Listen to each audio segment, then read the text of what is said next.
Welcome back friends. तो जैसे आप लोगों ने पिछली क्लास में कंपाउंड पार्ट्स के ऊपर काम किया और उसको समझा कि किस तरीके से आप लोग जो है डिफरेंट किस्म के पार्ट्स को बना सकते हैं मुख्तलिफ़ शेप्स को यूज़ करके, और जिससे आप लोग मुख्तलिफ़ किस्म की चीज़ें जो है बहुत सारी किस्म की चीज़ें आप लोग इजीली बना सकते हैं डिफरेंट सिंपल शेप्स को यूटिलाइज़ करके।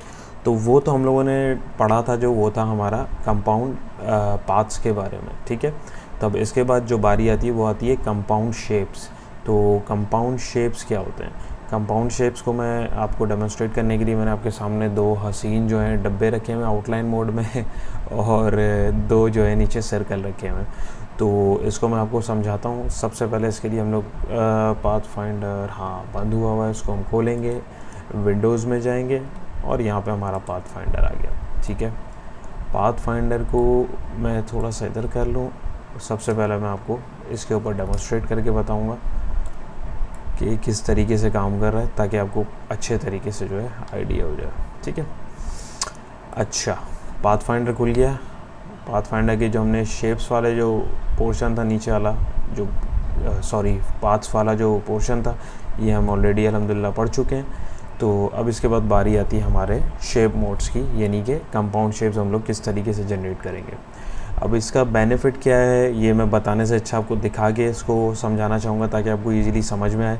ये अमूमन जो है ज़्यादातर जो है लोगोज़ में इसका बहुत ज़्यादा काम होता है। तो पाथ फाइंडर को, ये पूरा जो पाथ फाइंडर का जो टूल है या आपका जो पैनल है, इसको लोगोज़ के लिए और भी बहुत सारी चीज़ों के लिए जो है आपको समझना अच्छे से बहुत ज़रूरी है, क्योंकि इससे आप लोग बहुत सारी किस्म की चीज़ें जो है इन फ्यूचर ज़रूर बनाएंगे। तो आपको इसको समझना ज़रूरी है। तो ठीक है, अब शेप बनाते हैं। सिंपल इसको मैंने सेलेक्ट किया, इसको मैं यहाँ पे लेके जा रहा हूँ, ठीक है।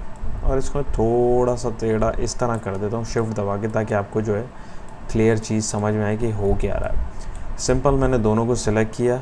यहाँ पे मैं यूनाइट पे अगर क्लिक करूँगा तो ये क्या करेगा, आउटलाइन मोड रखें फिल रखें एक ही बात है, लेकिन समझाने के लिए ताकि आपको क्लियर रिजल्ट दिखे, ठीक है। तो इससे फ़र्क नहीं पड़ता। इन दोनों को सिलेक्ट किया और मैंने जैसे ही इसको यूनाइट किया तो गौर कीजिएगा क्या होगा। ये देखें, इसने एक, ये समझे जस्ट लाइक एरो टाइप जो शेप है, इसने क्या किया इलस्ट्रेटर में, कंट्रोल जेड करता हूँ, इसने इलस्ट्रेटर ने बताया कि भाई ये दो शेप है ना, इसको मैं जिस तरीके से भी सेट करूँ, इनको इसने बोला कि भाई आप एक शेप में कन्वर्ट कर दीजिए। तो इलस्ट्रेटर ने बोला ठीक है, तो इसने इसको कन्वर्ट कर दिया। देखिए इसमें आप कलर डाल सकते हैं, जबकि आप पहले डालते हैं तो पहले आप एक कलर इसमें डालते हैं और दूसरा कलर इसमें डालते हैं। ये देखें, दोनों को सेलेक्ट किया और जो है यूनाइट कर दिया, तो उसने खैर एक वाला जो कलर था वो पकड़ लिया। ठीक, यूनाइट का जो काम है वो है 2 या 3 या 4 या 5 जितने भी शेप्स हैं उनको एक तरीके से एक शेप में क्लोज कर देना, ठीक है। उसके बाद मैं इसको सेलेक्ट करता हूँ, यहाँ पे दिखा रहा माइनस फ्रंट। माइनस फ्रंट में क्या होगा ये देखिएगा, जैसे इस पर क्लिक करूँगा, इसने क्या किया, इसने जो फ्रंट पे हमारा ऑब्जेक्ट था उसको काट दिया, जो उससे इसको इंटरसेक्ट कर रहा था, जहाँ से जैसे देखें यहाँ तक आ रहा है ना, ये देखें ये फ्रंट पे, ये मैं आपको कलर में भी करके दिखा देता हूँ ताकि आपको जो है बेटर अंडरस्टैंडिंग है। स्ट्रोक्स में इनके जो है बिल्कुल कट कर देता हूँ। तो ये देखें, जैसे ये देखें दोनों को सिलेक्ट कर रहे हैं तो ये इसको ओवरलैप कर रहा है यहाँ पे, यानी कि ये इसके ऊपर यहाँ तक आ रहा है। अगर मैं इसको यहाँ पे लेके जाऊँगा, दोनों को सेलेक्ट किया और जैसे ही मैं माइनस इसका फ्रंट करूँगा, इसने इसको इस शेप में बना दिया। यही काम आप जो है इसको ऊपर ला के कर सकते हैं। ऊपर लाने के लिए राइट क्लिक, अरेंज और ब्रिंग फॉरवर्ड या ब्रिंग फ्रंट या सेंड बैकवर्ड या सेंड बैक, जो भी इसकी जो ऑप्शन है आप इसको देख सकते हैं। फिलहाल मैं करूँगा ब्रिंग फ्रंट, ठीक है। इसने इसको ऊपर कर दिया। अब क्या होगा, अब आप देखेंगे ये ऊपर आ गया ना, अब ये इंटरसेक्ट कर रहा है तो ये इसके हिसाब से इसको कट कर देगा। ये देखें, यहाँ से पूरा इसका ओवरलैप हो रहा है, इसने इसको जो है यहाँ से कट कर दिया। तो ये काम होता है इसका, ठीक है। ये भी अगेन आप डिफरेंट शेप्स बनाते हुए, ये स्पेसिफिकली जो है ना, एक कोई मखसूस शेप अगर आपके दिमाग में और आपको सेटिंग्स पता है तो आप उसको बना सकते हैं, वरना आपको इससे प्ले करके देखना पड़ेगा कि आप जिस तरीके का शेप जो आपके दिमाग में आप उसको बना पा रहे हैं कि नहीं।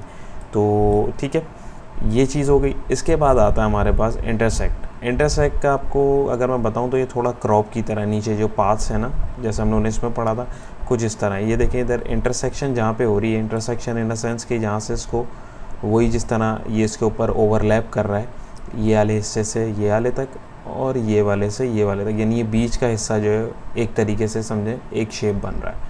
इस पर मैं जैसे ही क्लिक करूँगा इसने क्या किया, उसको रख लिया जो इंटरसेक्ट कर रहा था।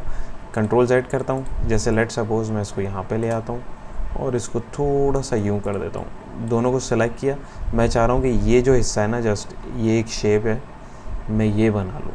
ठीक है, मेरे दिमाग में कुछ भी चल रहा है, मतलब जो भी शेप मैं बनाना चाह रहा हूँ, ये एग्जांपल दे रहा हूँ मैं आपको। मैंने इस पर क्लिक किया, इसने इसको इंटरसेक्ट कर दिया, आपने इसको सिलेक्ट करके इस पर कोई सा भी कलर अप्लाई कर दिया। ठीक, इसके बाद जो बारी आती है वो आती है हमारे एक्सक्लूड की। एक्सक्लूड क्या करेगा, वही चीज़, इस पर मैंने क्लिक किया तो बज़ाहिर इसने जो है आपको कुछ करके नहीं दिखाया, लेकिन अगर मैं इसके अंदर कलर फिल करता हूँ, एक तो स्ट्रोक सेलेक्ट हो जाते हैं ये, खैर, तो जैसा कि स्ट्रोक इसके मैं डिलीट कर दूँ। एक्सक्लूड ने क्या किया है, एक्सक्लूड ने जस्ट लाइक अ क्रॉप वाला काम किया।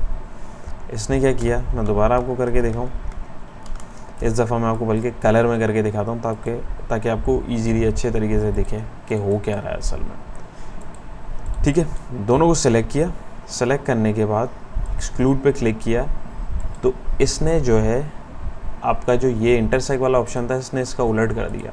इसने जस्ट इसका बीच वाला हिस्सा काट दिया और यहाँ पे एक शेप बना दिया। तो ये जो ऑप्शंस हैं ये आपको अपने हिसाब से यूटिलाइज़ करने पड़ेंगे। अगर आप इनको सही तरीके से समझ लेते हैं तब तो आपको पता है कि यार मैं कौन सा शेप बना के कौन सा शेप निकालना चाह रहा हूँ। तो ये तो आपके ऊपर डिपेंड करता है। जैसे अगर मैं इसकी एक एग्जांपल लूँ, मिसाल के तौर पे मैं एक एरो बना रहा हूँ, जैसे हम लोगों ने अभी शुरू में भी बनाया था। ये किया मैंने इसको और यहाँ पे इसको मैंने इस तरह किया और यहाँ ला के जोड़ दिया। मिसाल दे रहा हूँ क्योंकि मेरे एक दिमाग में समझे एक शेप चल रहा है। इसको मैंने थोड़ा सा लंबा किया इसको यहाँ से।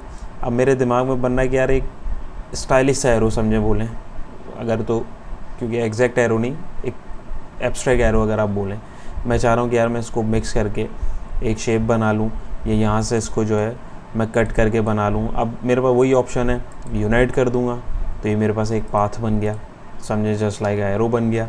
वरना मेरे पास एक पॉसिबिलिटी यहाँ पे ये भी है, मैं इसको अगर कट कर दूँ यहाँ से तो मेरे पास यहाँ पे एक समझे एक शेप बन गया। अगर मैं सेलेक्ट करके इसमें कलर फिल करूँ, इसमें भी कलर फिल कर दूँ और सेलेक्ट करके इसकी मैं स्ट्रोक्स ख़त्म कर दूँ तो मेरे पास एक ये शेप बन गया।